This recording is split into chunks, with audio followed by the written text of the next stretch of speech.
Pemirsa, kasus pembantaian satu keluarga di Indramayu, pembunuhan dengan cara mutilasi di Mojokerto, hingga penculikan kepala cabang bank pemerintah menjadi topik yang mengguncang publik saat ini.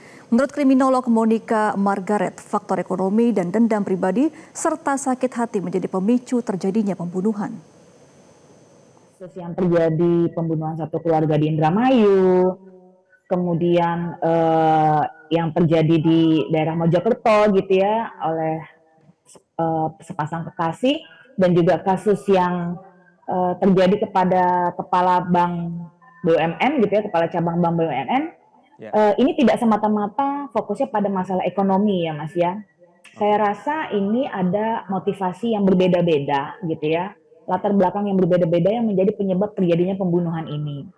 Nah, kalau yang di Indramayu, pembunuhan satu keluarga itu memang dasarnya sebenarnya masalah ekonomi, dasarnya ekonomi. Tapi bukan karena tekanan ekonominya yang akhirnya melakukan yang menjadi motivasi pelaku melakukan pembunuhan terhadap korban gitu ya. Tapi ini lebih ke motif terkait dengan dendam, sakit hati, merasa dihina gitu ya. Kan sudah terjadi perjanjian untuk rental mobil gitu ya Mas ya, dan sudah diberikan DP awal gitu ya sebagai bukti bahwa si pelaku berniat untuk merental mobil si korban.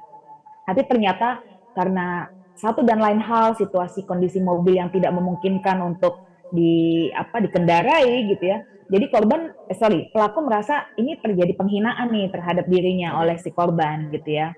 Ketika ternyata ada sakit hati, dendam, akhirnya si pelaku melakukan perencanaan untuk melakukan pembunuhan. Nah, untuk kasus yang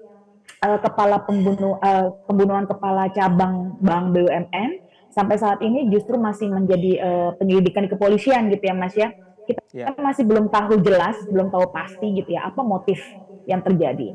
Cuman kalau melihat latar belakang si korban gitu ya, dengan profesinya sebagai seorang kepala cabang perbankan, bisa saja gitu ya diduga bahwa ini bisa terkait dengan motif ekonomi, misalnya apa, transaksi mengenai hutang piutang misalnya, atau masalah pinjaman yang terkait dengan ekonomi, atau misalnya si korban juga mengetahui hal-hal yang terkait dengan transaksi ekonomi yang mencurigakan gitu ya, sehingga ada tujuan untuk menghilangkan nyawa korban agar tidak menjadi saksi.